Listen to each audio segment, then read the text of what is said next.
जैसे कि नॉर्मली हम एक क्वेश्चन कंसिडर करते हैं कि क्वाड्रेटिक है एक्स स्क्वायर, हम एक क्वाड्रेटिक इक्वेशन कंसिडर करते हैं x square minus 7x plus 12, x square minus 7x plus 12, ये एक क्वाड्रेटिक इक्वेशन है जो ऑलवेज पॉजिटिव है ना। तो हमें क्या करना है, देखो x square minus 7x plus 12 is always greater than equals to 0, तो हमें क्या करना है, set of values of x, हमें क्या करना है, set of values of x, है ना। हमें वो x की वैल्यू बतानी है जिसके लिए जो कंप्लीट एक्सप्रेशन है वो ऑलवेज क्या हो जाए, ग्रेटर देन 0 हो जाए। तो देखिए ग्रेटर देन 0 होने के से पहले हमें देखो पहले तो पॉजिटिव करना है, किस इंटरवल के लिए पॉजिटिव होगा, तो पॉजिटिव बताने के लिए सबसे पहले हमें क्या होना चाहिए कि इस क्वाड्रेटिक के ग्राफ के बारे में आइडिया बिल्कुल होना चाहिए। तो देखो इसके अंदर हमें पता है कि जो ये क्वाड्रेटिक दे रखा है उसका जो लीडिंग कोफिशिएंट है वो क्या है, ऑलवेज पॉजिटिव, यानी कि एक्स स्क्वायर का जो कोफिशिएंट दे रखा है वो कितना दे रखा है, 1 दे रखा है। इसका मतलब एक्स स्क्वायर का कोफिशिएंट 1, यानी कि इसका पैराबोला जो हमेशा बनेगा माउथ फेसिंग अपवर्ड पैराबोला बनेगा। अब साथ ही साथ हम क्या करेंगे, इसके रूट्स निकालने की भी कोशिश करते हैं। तो एक्स स्क्वायर माइनस, देखो इसका पहली बात तो डिस्क्रिमिनेंट की अगर बात करें तो इसका डिस्क्रिमिनेंट क्या है, -7 का स्क्वायर 49 और ये 48, यानी कि अप्रोक्सीमेट क्या होगा, ग्रेटर देन 0, यानी कि इसका जो डिस्क्रिमिनेंट होना चाहिए वो क्या होगा, ग्रेटर देन 0, यानी कि इसका a भी ग्रेटर देन 0 है और साथ ही साथ डिस्क्रिमिनेंट भी ग्रेटर देन 0, यानी कि इसका जो पैराबोला है वो एक्स एक्सिस को क्या होगा, 2 जगह कट करके जाएगा। तो चेक करते हैं वो कौन कौन से पॉइंट रहने वाले हैं। तो देखो यानी कि -7 के मैं 2 ऐसे फैक्टर करूं जिनका प्रोडक्ट तो 12 हो और सम कितना हो, -7, तो यानी कि -4 और 3, -4x -3x प्लस 12। अब देखो इन दोनों में से मैंने क्या कर दिया, x कॉमन ले लिया तो ये मिला x -4, फिर -3 कॉमन लिया तो यहाँ पर भी कुछ ऐसा मिला x -4, यानी कि x -4 एंड साथ ही साथ x -3, यानी कि एक ऐसा पैराबोला जो क्या हो रहा है, x एक्सिस को 2 जगह पर कट कर रहा है और साथ ही साथ यहाँ पर इस तरह से ये वाली वैल्यू जो है वो 3 है और ये वाली वैल्यू है 4 है। अब देखो इसके साथ हमें क्या करना है, इस वाले फंक्शन को, इस क्वाड्रेटिक फंक्शन को ऑलवेज पॉजिटिव होना, देखो 0 भी नहीं होना, ऑलवेज पॉजिटिव, तो ऑलवेज पॉजिटिव वैल्यू यहाँ पर, तो यहाँ पर मिलेगी और एक इस वाले एरिया में मिलेगी, यानी एक तो ये वाला एरिया और एक ये वाला एरिया, क्योंकि यहाँ पर 3 और 4 के बीच में तो अपना जो आउटपुट आने वाला है वो क्या आने वाला है, नेगेटिव आने वाला है। यानी कि इस फंक्शन को अगर पॉजिटिव होना चाहिए तो x को भी कितना होना पड़ेगा, -∞ से 3, -∞ से 3 यूनियन कितना हो जाएगा, 4 to ∞, यानी कि इस तरीके से कि अगर पॉजिटिव होना है तो ये गलती से देखो नेगेटिव पूछा होता, अगर एक्स स्क्वायर -7x प्लस 12, अगर ये नेगेटिव पूछा होता कि बताओ इस फंक्शन को नेगेटिव होना है तो x का जो इंटरवल क्या आएगा, तो अभी हमने सॉल्व किया लेटेस्ट कि इसके अंदर नेगेटिव वैल्यू ओनली फॉर कहाँ जनरेट हो सकती है, इन बिटवीन 3 to 4, यानी कि इसके अंदर जब x की दुनिया 3 से 4 के बीच में रहेगी उस केस में ये वाला जो क्वाड्रेटिक फंक्शन होगा वो ऑलवेज नेगेटिव वैल्यू देगा। देखो 0 कहाँ देगा, जब x की वैल्यू 3 और 4 होगी, इसका मतलब उस केस में ये वाली वैल्यू क्या होगी, 0। तो इस तरीके जो क्वेश्चन किए जाते हैं वो बेसिकली इस तरह से इंटरवल के जो क्वेश्चन की कहाँ पॉजिटिव होना चाहिए कहाँ नहीं होगा, तो बेसिकली इस तरीके से क्वेश्चन बनते हैं, यानी कि पॉजिटिव इस इंटरवल में होगा, साथ ही साथ इस क्वाड्रेटिक का ग्राफ भी ऐसा बन गया। तो इस तरीके के जो क्वेश्चन है वो इजीली हम अप्रोच कर सकते हैं। चलिए नेक्स्ट हम और एक क्वेश्चन इसके ऊपर कंसिडर करते हैं कि 4 इज द ग्राफ, है ना। हम क्या करते हैं, एक क्वेश्चन जैसे दे रखा है क्वेश्चन कि find the range of k for which the graph of this equation y equals to x square -3x plus k। देखो क्वेश्चन में क्या रखा है, for the graph of the completely, देखो हमें क्या करना है, इस y की रेंज निकालनी है, find the range of y for which the graph of this quadratic polynomial is lies above the x axis, यानी कि जो इसका ग्राफ होना चाहिए वो हमेशा x एक्सिस से क्या होना चाहिए, ऊपर होना चाहिए। तो देखो इस तरीके से इसका जो लीडिंग कोफिशिएंट है ये, इसकी हमें क्या करनी है, रेंज बतानी है। तो रेंज बताने के लिए देखो x square -3x plus k, ये हमेशा क्या होना चाहिए, एक्स एक्सिस से ऊपर होना चाहिए। तो देखो इसका जो लीडिंग कोफिशिएंट है वो क्या है, a की अगर बात करें तो इसका भी a भी क्या, लीडिंग कोफिशिएंट क्या है, ग्रेटर देन 0। देखो a ग्रेटर देन 0 का मतलब होता है पैराबोला माउथ फेसिंग अपवर्ड बनेगा, और इस क्वेश्चन में कह रखा है कि अबोव दी एक्स एक्सिस, यानी कि जो एक्स है वो इसका जो आउटपुट है, यानी कि इसका जो कर्व है वो पैराबोला कंप्लीटली अबोव दी एक्स एक्सिस है, यानी कि a greater than 0 parabola mouth facing upward और कंप्लीटली एक्स एक्सिस से ऊपर है। इसका मतलब कंप्लीटली एक्स एक्सिस से जो ऊपर होता है उस क्वाड्रेटिक पॉलिनोमियल के लिए d जो होना चाहिए डिस्क्रिमिनेंट वो क्या होना चाहिए, लेस देन 0। यानी कि कुछ भी नहीं करना है इसके अंदर, बस d लेस देन 0 वाली कंडीशन लगा लो। तो d लेस देन 0 वाली कंडीशन जो इसके अंदर होगी b square minus 4ac, b square minus 4ac is less than 0। तो इसका मतलब -3 का whole square b square minus 4, a कितना 1 इंटू c कितना है k इज लेस देन 0। यानी कि ये वाली जो वैल्यू हो गई कितनी, 9 minus 4k is less than 0, यानी कि -4k इज लेस देन -9। देखो माइनस माइनस से मैंने कैंसिल आउट कर दिया, तो साइन ऑफ इनइक्वालिटी क्या हो जाएगी, चेंज हो जाएगी। तो साइन ऑफ इनइक्वालिटी जो चेंज होगी वो कुछ इस तरीके से होगी कि k की वैल्यू यहाँ पर कितनी मिल जाएगी, k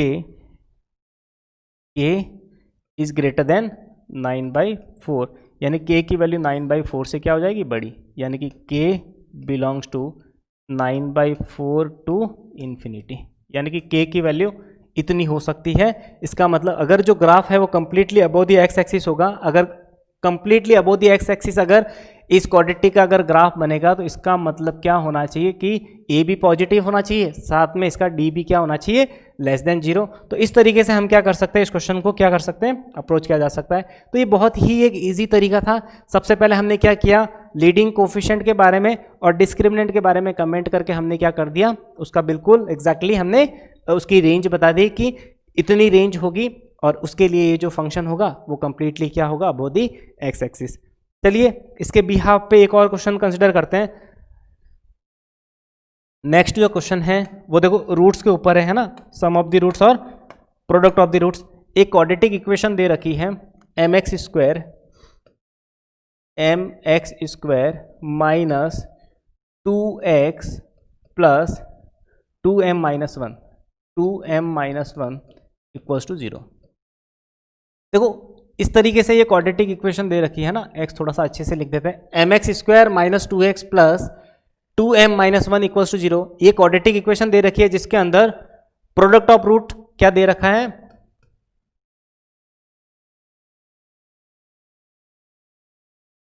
प्रोडक्ट ऑफ रूट्स कितना दे रखा है इसके अंदर 3, यानी कि इसके जो रूट्स का जो प्रोडक्ट है वो कितना दे रखा है 3। तो इसका मतलब m की वैल्यू बतानी है। तो देखो m की वैल्यू बहुत ही, ये तो इजी क्वेश्चन हो गया। किस तरीके से कि इसके अंदर सबसे पहले प्रोडक्ट ऑफ द रूट, देखो ये क्वाड्रेटिक इक्वेशन दे रखी है ax स्क्वायर है ना, mx square minus 2x plus 2m minus 1 equals to 0, यानी कि इसके अंदर ये वाली जो क्वांटिटी है ये तो क्या बन गई अपनी c बन गई, और यहाँ पर ये वाला जो -2 है वो क्या बन गया, b बन गया, और ये वाला x स्क्वायर के साथ ये बन गया अपना a।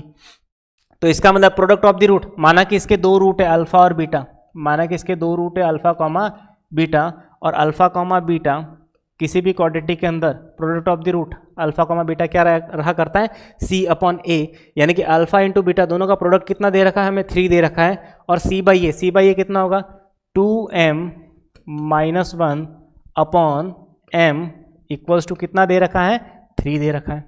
इस तरह से दोनों का प्रोडक्ट कितना हो गया 3, तो इसका मतलब क्रॉस मल्टीप्लाई कर दिया तो ये हो गया 2m माइनस 1 इक्वल्स टू 3 से मल्टीप्लाई हो गया तो कितना हो गया 3m। इसका मतलब 2m इसको इधर भेज दो तो 2m minus 3m equals to कितना हो गया 1, यानी कि माइनस m इक्वल्स टू कितना 1, तो m की वैल्यू कितनी हो गई -1।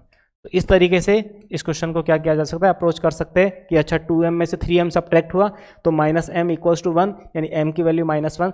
तो कुछ रूट्स के ऊपर इस तरीके के भी क्वेश्चन बन सकते हैं। बहुत ही इजी क्वेश्चन है, बस तरीका वही होता है कि अपने कॉन्सेप्ट वही अपने फंडामेंटल्स की, एक क्वाड्रेटिक के अंदर जो सम ऑफ रूट होता है वो -b/a होता है, और प्रोडक्ट ऑफ द रूट्स क्या रहा करता है, कुछ c/a जैसी सिचुएशन रहा करती है। चलिए इसके अंदर नेक्स्ट हम और एक क्वेश्चन कंसिडर करते हैं। जैसे नेक्स्ट अपना जो क्वेश्चन है बहुत ही एक अच्छा क्वेश्चन है, थोड़ी सी कैलकुलेशन रहेगी उस क्वेश्चन में कि नेक्स्ट अपना कंसिडर करते हैं 5 प्लस 2√6, 5 प्लस 2√6 की power x square minus 3 plus यहाँ पर हम करते हैं 5 माइनस 2√6 की पावर, यहाँ पर भी सेम पावर है, x square minus 3 equals to कितना दे रखा है 10। अब हमें क्या करना है, एक्स ढूंढना है, नंबर ऑफ सॉल्यूशन। देखो इसके अंदर हमें क्या करना है, नंबर ऑफ सॉल्यूशन ढूंढने हैं, ठीक है। बहुत ही एक अच्छा क्वेश्चन है, नंबर ऑफ सॉल्यूशन इसके अंदर हमें क्या करना है, ढूंढ के लाने हैं। तो देखो नंबर ऑफ सॉल्यूशन ढूंढने के लिए सबसे बड़ी बात कि हमने जैसे कि क्वाड्रेटिक के अंदर ये, या क्वाड्रेटिक क्या, हम 9th क्लास में रेशनलाइजेशन का हम कॉन्सेप्ट हमने पढ़ा था कि रेशनलाइज के अंदर क्या रहा करता है कि 5 + 2√6, 5 + 2√6 ये रेसिप्रोकल रहा करता है 1/5 - 2√6 का। तो इसका मतलब क्या किया जाए, 5 + 2√6, देखो इसको रेशनलाइज करते हैं 5 + 2√6 से, तो इसका मतलब क्या हो जाएगा, इसको मैं लिखूँ 5 + 2√6 और यहाँ पर ये हो जाएगा 5 + 2√6। मैंने क्या कर दिया, रेशनलाइज कर दिया। तो यहाँ पर जो क्वांटिटी मिलेगी वो क्या मिलेगी, 5 + 2√6। ऊपर वाले को तो मैंने ऐसे कैसे लिख दिया, और नीचे क्या लगा दिया, a + b a - b। तो यहाँ पर 5 इंटू, है ना, यहाँ पर भी a + b a - b लगाओगे तो 5 का स्क्वायर 25 माइनस यहाँ पर हो जाएगा 6 × 4 24, यानी कि 1 रहेगा, यानी अपॉन में 1, यानी कि 5 + 2√6 5 + 2√6 के इक्वल हो गया। यानी कि हम इसकी जगह, ये दोनों क्वांटिटी आपस में क्या होती है, एक ही होती है। तो मतलब इस तरीके से इसको इस तरीके से लिखा जा सकता है कि 5 + 2√6, 5 + 2√6 की पावर कितनी दे रखी है, एक्स स्क्वायर माइनस 3, है ना, एक्स स्क्वायर माइनस 3 प्लस, देखो यहाँ पर ये 5 - 2√6 जो लिखा हुआ है उसको मैं 1 अपॉन, है ना, 1 अपॉन करके 5 प्लस, है ना, यहाँ पर 5 थोड़ा अजीब सा लिख दिया, 5 प्लस, इसको मैं 5 + 2√6 इस तरीके से लिख सकते हैं। और इसकी होल पावर कितनी दे रखी है, x square minus 3 equals to कितना है 10। बस इतना सा तरीका था। अब देखो ये दोनों फंक्शन, ये वाला जो फंक्शन है और ये दोनों देखो अपने आप में सेम बन गए, दोनों ही बस आपस में एक दूसरे के क्या है, रेसिप्रोकल है। तो सोचो अगर मैं इस एक वाले फंक्शन को थोड़ी देर के लिए कुछ अलग से, है ना, कंसिडर कर लेता हूँ। अगर मैंने 5 + 2√6 इसकी पावर कितनी है, एक्स स्क्वायर माइनस 3, इसको थोड़ी देर के लिए मैंने क्या कर दिया, अल्फ़ा मान लिया। तो ये तो अल्फ़ा बन गया और ये बन गया +1 अपॉन अल्फ़ा, है ना, ये तो अल्फ़ा हो गया। कंप्लीट को मैंने क्या कर दिया, इसको लेट कर दिया अल्फ़ा। तो इसका मतलब क्या हो गई, ये वाली टर्म हो गई alpha + 1 upon alpha equals to कितना हो गया 10। बस नेक्स्ट क्या करो, इसकी क्वाड्रेटिक फॉर्म कर लो कि alpha + 1 upon alpha equals to 10 को हम इस तरह से भी लिखा जा सकता है कि अल्फ़ा स्क्वायर माइनस, देखो अल्फ़ा एलसीएम ले लिया तो यहाँ पर क्या मिलेगा, अल्फ़ा स्क्वायर, और यहाँ पर 10 अल्फ़ा को भी इधर ले आए तो माइनस का 10 अल्फ़ा + 1 इक्वल्स टू क्या हो गया 0। इस तरीके से मैंने लिख दिया। अब हम क्या करेंगे, अल्फ़ा के नंबर ऑफ सॉल्यूशन निकालेंगे, यानी कि इसके अंदर हम क्या करेंगे, अल्फ़ा की वैल्यू निकालने वाले। तो अल्फ़ा की वैल्यू वही श्रीधराचार्य के फॉर्मूले से हम निकाल लेते हैं, -b, तो ये हो गया 10 ±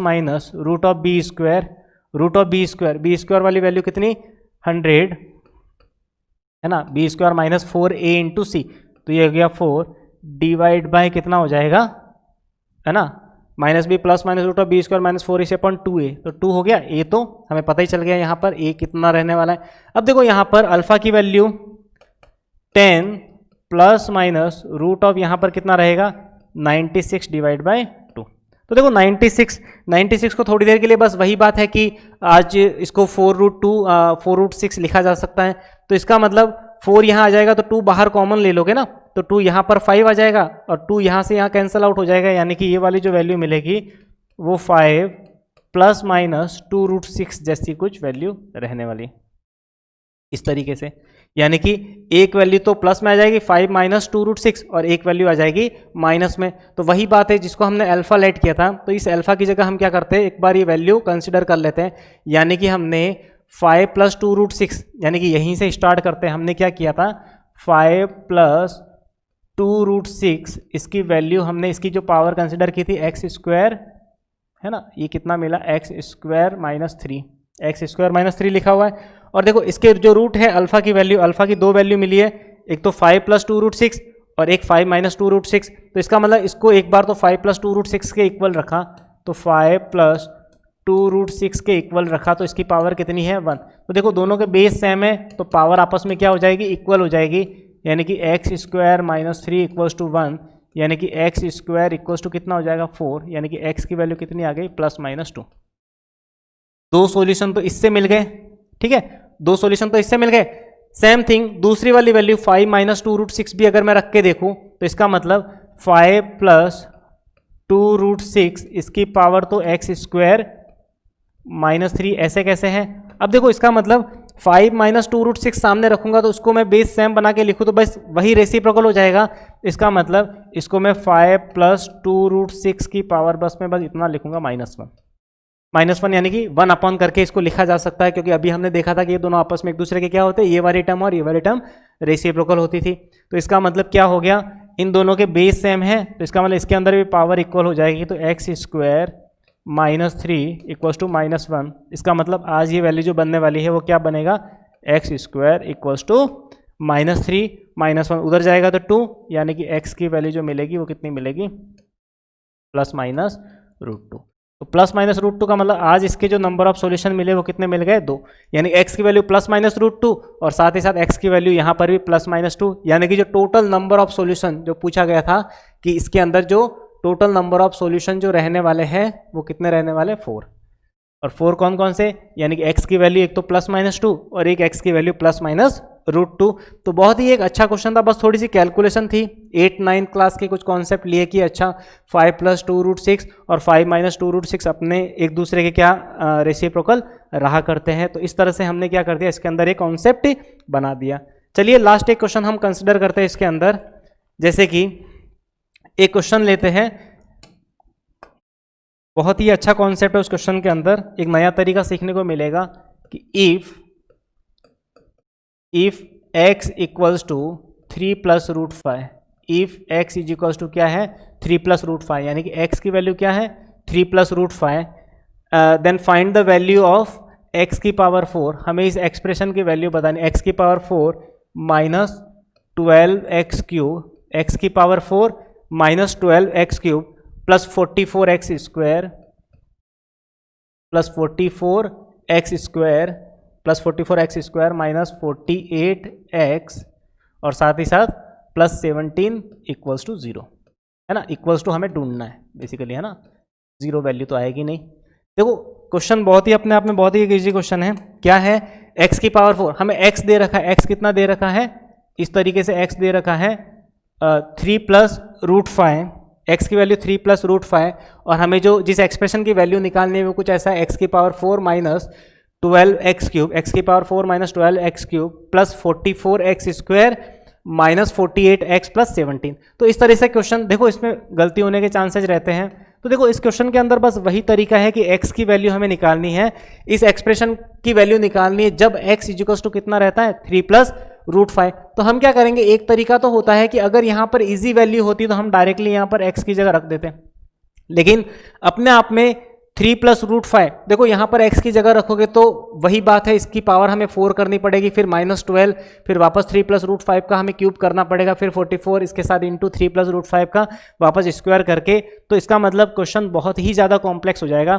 तो अपने पास एक तरीका है कि हम क्या करते हैं कि x इक्वल्स टू 3 + √5 जो वैल्यू दे रखी है इसको क्या करते हैं, इसकी एक क्वाड्रेटिक फॉर्म कर देते हैं। इस क्वाड्रेटिक फॉर्म करने का रीजन है कि हमें इसकी वैल्यू पता होगी और इसको घेर के हम क्या करेंगे, क्वेश्चन तक पहुंचेंगे। तो कैसे, यानी कि x - 3 इक्वल्स टू दे रखा है √5। अब मैंने क्या किया, स्क्वायरिंग बोथ साइड, स्क्वायरिंग मैंने क्या कर दिया बोथ साइड्स। अब मैंने स्क्वायर किया दोनों साइड में, तो x - 3 का स्क्वायर इक्वल्स टू कितना हो गया 5, यानी कि x स्क्वायर माइनस का हो गया 6x प्लस का 9 -5 इक्वल्स टू कितना 0, यानी कि मैंने स्क्वायर किया तो a³ - b³ है ना, a³ + b³ -2ab, तो इस तरीके से हो गया, यानी कि x square -6x + 4 equals to 0, यानी कि हमें इसकी वैल्यू पता है। अब हम क्या करेंगे, इसकी वैल्यू को घेर के हम क्या करेंगे, क्वेश्चन तक पहुंचेंगे। कैसे कि देखो हमें इसकी वैल्यू पता है, क्या पता है कि x स्क्वायर -6x + 4 इसकी वैल्यू हमें पता है।